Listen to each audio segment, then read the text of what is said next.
Tā, sveiki! Labi, šeit būs īstā video pamācība, kā uztaisīt telefonu turētāju SketchUpā. Tā kā šī ir atgādne tiem, kuri vienkārši neatcerās vai nav bijuši stundā. Tātad pirmkārtām, ko mēs darām, tātad pārlūkā dodamies uz edu.sketchup.com un tad, kad programma atverās vaļā, tad ir jāpieslēdzās tātad attiecīgi ar Microsoft skolas kontu. Man šeit jau es esmu ielogojies, līdz ar to tā lieta te nav redzama, bet tātad attiecīgi, jā, jums pirmoreiz ejot iekšā, jāpieslēdzās ar Microsoft kontu.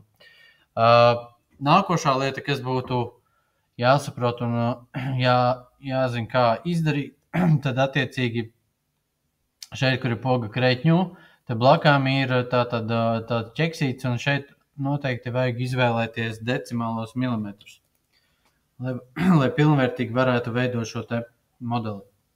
Tālāk obligāti visām detaļām, ko jūs veidojat, ir jāizdzēš ārā šīs te večukiņš. Jūs vienkārši paņemat attiecīgi uzspiežat uz viņa ar kursoru un ar delete pogu izdzēšanu. Lai varētu, piemēram,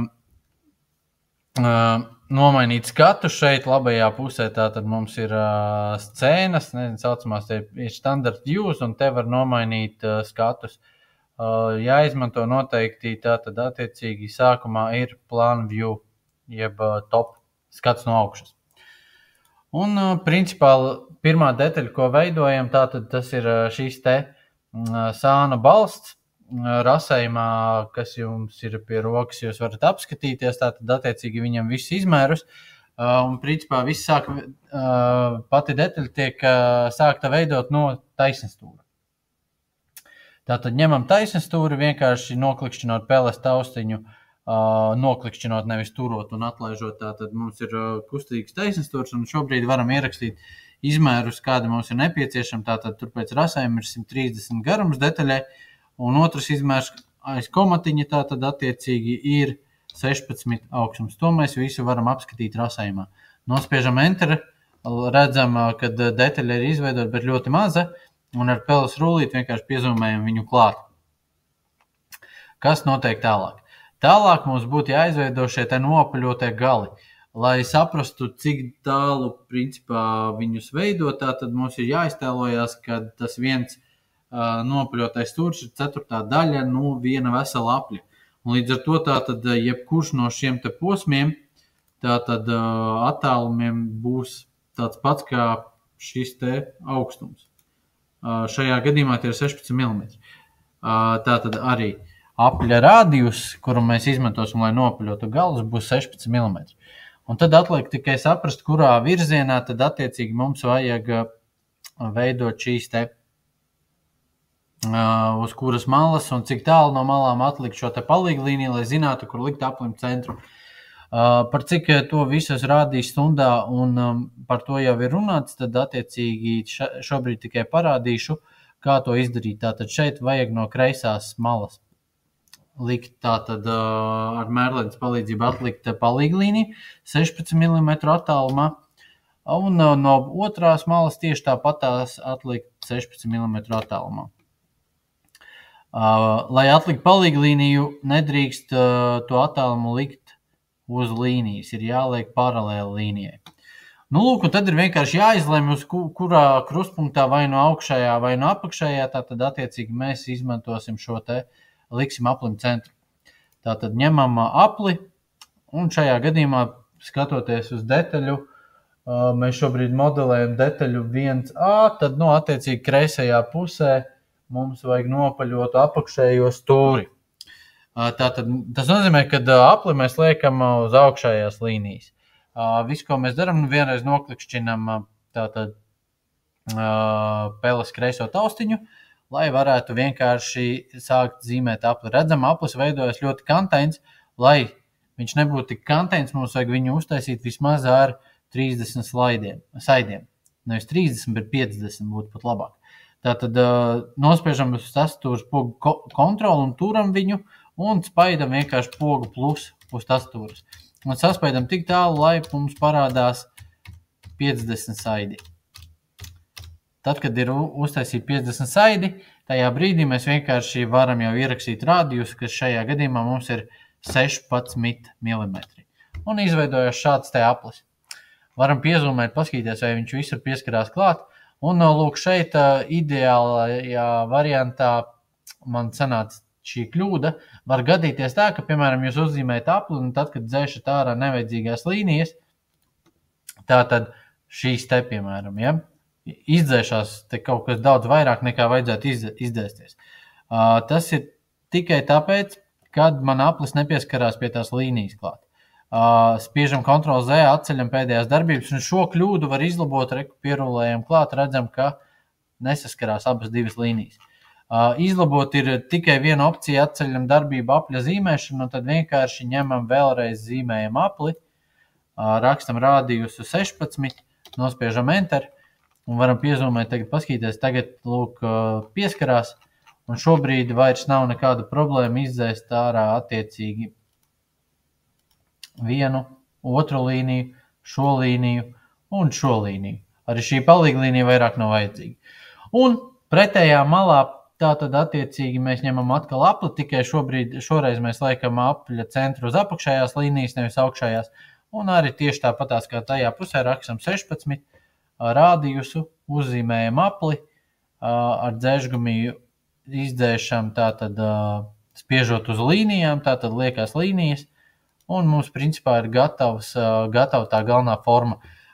Šobrīd ir tas moments, kad mēs pirms zīmējam visas nepieciešamos izmērus uz viņu virsmu, mums viņš ir jāpaceļ uz augšu un jāpadara telpisks. Tātad, cik ļoti pacelt viņu uz augšu, tas viss ir norādīts rasējumā, un rasējumā kreisajā sanskritā redzam, kad attiecīgi augstums ir 16 mm.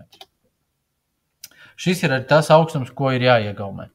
Nu, lūk, un tālāk tad tagad atkal varam uzspiest vēlreiz to top view, lai būtu precīzāk. Mums ir jāsāk zīmēt visas šīs te palīglīnijas un aplīšu un viss, kas ir redzams rasējumā. Tātad, ko mēs darām? Ņemam attiecīgi mērlentu un no apakšējā stūra, ne no šī, jo šeit nav mums pat stūra. Šis būs gadījums, kad mēs atliksim punktu, nevis palīglīniju. Tātad velkam uz apakšējās līnijas, tātad 25 mm attālumā mums ir jāatliek punkts. Un tad tālāk vienkārši ar zīmuli attiecīgi mēs novelkam līniju taisnu. Lai zinātu, ka viņa taisna, viņa ir vai nu zaļa, vai nu rozā krāsā. Ja viņa ir melna, tas nozīmē, ka jūs nevelkat viņu taisni. Un tālāk no šīs te līnijas, tad jau mēs pa kreisi varam novilkt palīglīniju, kur skatoties pēc rasējuma izmēros, mums ir jāatliek 9 mm attālumā. Šo mēs atliekam. Arī te varam uzreiz ar zīmolīti savienot šos te krustpunktus un izdzēst ārā palīglīniju. Nākošais, ko daram, mums vajag atrast viduslīniju. Tātad viduslīnijā, ja kopējais detaļas platums mums ir 16 mm, tad attiecīgi viduslīnija mums būs 8. Un mēs vienkārši no augšējās vai no apakšējās, nav svarīgi, no kuras līnijas velkam un atliekam 8 mm palīglīniju. Un uz šīs te palīglīnijas attiecīgi ir jāatliek punktiņi, kuros tad mums būs tiem apļiem, jeb urbumiem centri.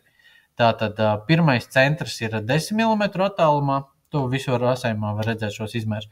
Un pēc tam starp pārējiem centriem ir 17 mm attālums. 17 mm, 17 mm, 17 mm, 17 mm. Tā, kopā mums jābūt ir 5 centriem, 1, 2, 3, 4, 5, lieliski. Un tātad šajos centros mēs tālāk zīmējam apļus.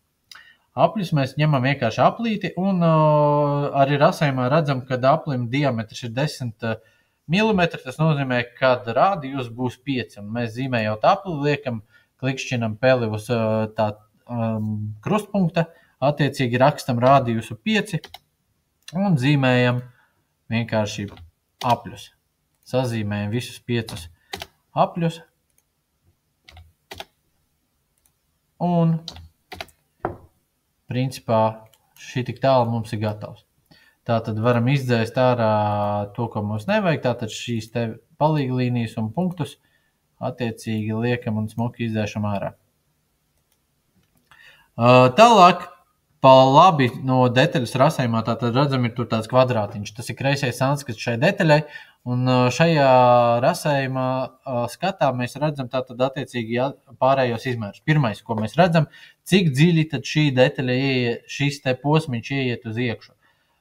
Tur ir norādīts 3 mm. Tātad šo te daļu mēs vienkārši bīdam uz leju, ierakstam uz tastūras 3 un nospiežam enter. Viņš iebīdās 3 mm uz iekšu. Nākošais, ko mēs darām, tātad mums šie te ir jāizbīda pilnīgi cauri. Kā redzam, šeit nav iespējams redzēt, viņš izgāja vai neizgāja cauri. Es nofiksēju kaut kur, bet attiecīgi redzu, ka ir izgājis pa daudz. Tāpēc svarīgi ir šajā te momentā tātad attiecīgi ierakstīt vienkārši konkrētu zināmo izmēru. Mēs zinām, ka detaļas augstums ir 16 mm. Tas nozīmē, ka attiecīgi mēs arī ņemam pušpulu pogu, pabīdam viņu bišķi uz iekšu un rakstam 16. Kā redzam, man sanāca kļūdīties, bet jānorāda, ka bīdam uz iekšu un pagriežot no otrās puses, mēs redzam, ka viss ir kārtībā, ir caurums izveidojis. Un tā izdaram ar katru no šiem te tātad apļiem. Tātad rakstam vienkārši izmēru 16. Un ļoti rekomendēju pēc katrā izbīdītā šī te cauruma, tātad attiecīgi pagriezt, paskatīties, vai detaļa nav deformējusies, vai nav pazudus kaut kāda mala, vai vēl kaut kas tāds. Jo savādāk pēc tam būs jāveic daudz labojumi, ja ne pat jāveido viss no sākuma, ja jūs nepievērsīsiet tam uzmanību. Tā, redzam, šeit ir gatavs viens sānu balsts, un principā, kā veidot otro nemazām nerādīšu, šīs te tātad attiecīgi ir paredzēts vienalga, kurā pusē, tātad man liekas, ka šis ir kreisās puses sāna balsts, tātad jums jāuzmodelē ir ar otrais, viņi atšķirās tikai ar to, kad principā nopaļotie gali ir pretējos virzienos, bet to var redzēt rasējumā. Bet tas viņam modelēšanas princips ir tieši tāds pats, tikai to sanāk, ka sākotnējos apļus, kurus jūs likāt tātad attiecīgi nopaļot to galu, tātad ir jāliek uz pretējām līnijām. Bet, jā, skatoties rasējumā, mēģināt uzmodelēt otro detaļu. Savukārt šo detaļu vajag uzreiz lejuplādēt, tātad attiecīgi download STL formātā. Un STL un jums viņš, ja nejautā, kur saglabāt, viņš automātiski saglabās datora downloados viņu ar nosaukumu Untitled, bet tur jūs varat pārsaukt viņu, piemēram, par detaļu 1, un es, piemēram, te rakstīšu detaļa 1A tā kā rasējumā. Un, attiecīgi, saglabāšu viņu, piemēram, uz darba virsmas. Nu, lūk, tad, kad šī detaļa ir uztaisītā, mēs varam droši taisīt, ķerties klāt otrai detaļai. Jeb attiecīgi, pēc rasēm tā būs trešā detaļa, tāpēc spiežam new, jūs varat saglabāt save un OneDrive'ā saglabāt, ja es nesaglabāšu, man pēc tā nav vajadzības. Redzam, tikko uzspiežu new, tā atkal parādās tas vecīti izdzēšam uzreiz ārā. Atkal uzspiežam top view un sākam veidot šo te otro detaļu. Tātad šī otrā detaļa attiecīgi atkal sākās ar taisnstūri. Taisnstūrim izmēri ir nav 850, 650, kā tur iespējams rasējumā kāds saskata, bet tātad garākā mala ir 85 mm, īsākā 65, tātad uzzīmējam taisnstūri 85 mm garu un 65 mm platu. Ar rullīti piezumējam viņu klāt un tālāk mēģināsim izveidot viņam to formu, kamēr viņš ir plakans. Tālāk, tātad šo te formu veidojam, tad attiecīgi pirmā lieta, ko mēs izdarīsim, tātad izveidosim šos te sānos robiņus. Kā to izdarīt visvienkāršāk, to noteikti vajag darīt pirms jūs nopaļojat galus. Tā būs vienkāršāk. Ņemat vienkārši mērleni, tur redzam, ka no labās puses skatoties, tātad tur ir 23 mm attālumā, viņi sākās, ja? Tātad, ko mēs darām? Mēs 23 mm attālumā vienkārši novelkam palīglīniju. Pēc tam redzam, kad starp tiem abiem robiņiem, tātad attālums ir, nevis starp robiņiem, bet robiņu malām ir 16 mm. Tas arī ir redzams rasējumā. Atliekam vēl vienu palīglīniju. Un pēdējais izmērs, kas tātad, cik viņš iet uz iekšu, to mēs redzam labajā pusē, kreisajā sanskatā. Ja uzmanīgi apskatāmies, tad tur ar raustītu līniju var redzēt atliktu tātad šo te izmēru, un tur ir 3 mm. Tad, kā mēs viņu atliekam šeit, mēs ņemam vienkārši no apakšējās malas uz augšu, tā kā 3 mm, un no augšējās malas arī, pretējā malā arī tādi paši 3 mm. Mums lūk veidojās viena forma un otra forma. Un, lai viņa pilnībā būtu izveidojusies, mēs ņemam vienkārši ar zīmolīti, savelkam tātad krustpunktus un izveidojam tātad tagad jau šādu te jau reālas līnijas un izdzēšam ārā palīglīnijas. Tad, kad izdzēšam ārā palīglīnijas, mums atliek vēl izdzēst tikai šīs te līnijas sānos, un mēs iegūstam vajadzīgo srobiņus abās divās pusēs. Nākošā lieta, kā noapaļot galu rasējumā, mēs redzam, ka rādījus aplim, ar kura palīdzību mēs veidosim noapaļotos galus, ir 63. Bet skaidrs, ka viņam ir kaut kur centrs. Lai atrastu centru, tātad mums patiesībā ir jāatliek viduslīnija. Tātad ņemam atkal mērlentu, un ar mērlentu tātad nav svarīgi no augšējās vai no apakšējās malas, tātad mēs zinām, ka šeit ir 65 mm, tātad puse mums būs 32,5, tātad mēs rakstam 32, un atceramies, ka, ja mums ir cipars aiz komata, mēs vēl rakstam punktu, nevis komatu, jo komats atdala divus dažādus izmērus. 32,5. Nospiežam enter, un šeit, principā, mums ir viduslīnija. Lai saprastu, kur likt aplim šo te tātad centru, diezgan loģiski redzam, tur ir punktiņš arī rasējumā viens, tātad, un tas attālums, kā jau visam aplim kopumā, tātad rādījus ir nemainīgs. Tas nozīmē, ka mēs varam no šīs te malas labās puses atlikt tātad 63 mm attālumā palīglīniju. Un tieši tāpatās mēs arī izdaram no pretējās malas, jo mums vajadzēs nopaļot abas divas malas. Tas nozīmē, ka arī šeit ir 63 mm attālumā. Tātad šie te izveidojas krustpunkti, kur tad mēs liksim apļa centru. Tātad tālāk ņemam apli un šajā krustpunktā attiecīgi zīmējam apli ar rādījusu 63 mm. Lūk, šādi te viņš izskatās.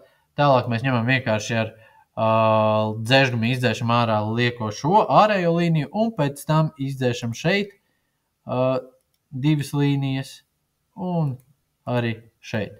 Lūk, šādi te izskatās viens nopaļotais gals. Un attiecīgi tieši tāpatās mēs varam izdarīt arī no otrā krustpunktā. Tagad apaļojot, tātad attiecīgi arī ierakstam rādījus 63, bet tagad mēs apaļojam pretējo pusi. Un tas nozīmē, ka atkal uzzīmējam apli, izdzēšam liekās līnijas un tātad iegūstam, varam izdzēst arī palīglīnijas un iegūstam plakanu šobrīd to formu, kādā mums ir tā detaļa.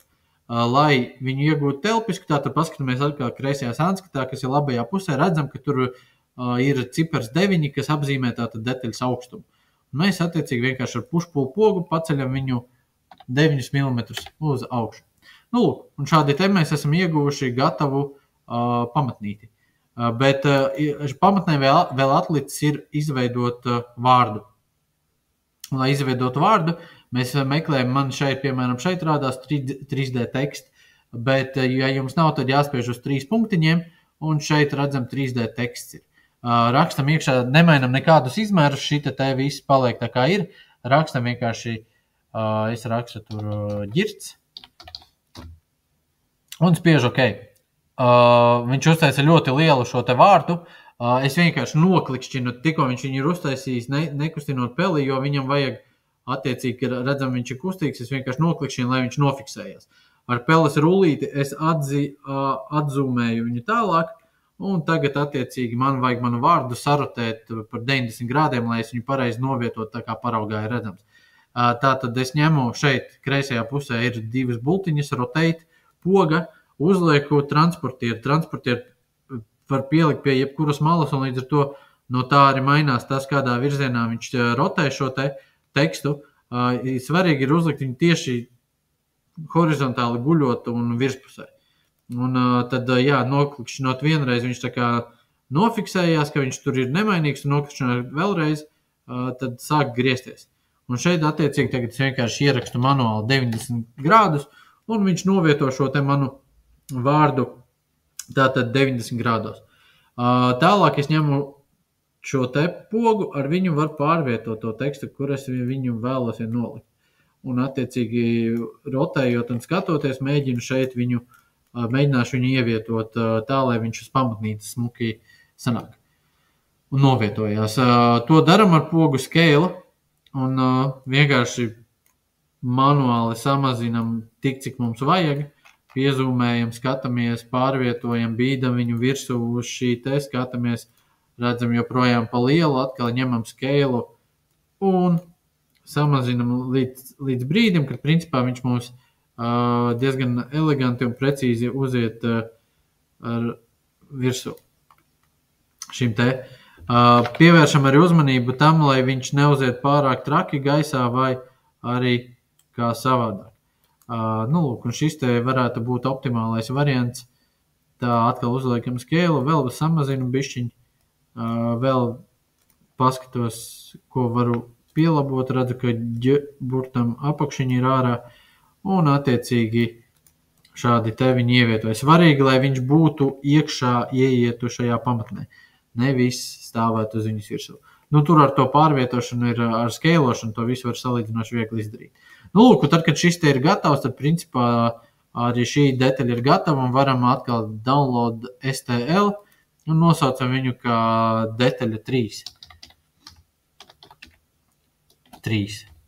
Jo detaļa 1A tātad mums bija 1 balsts, 1B 2 balsts, šī ir 3. detaļa un beigās mums ir cilindrs jāuztais.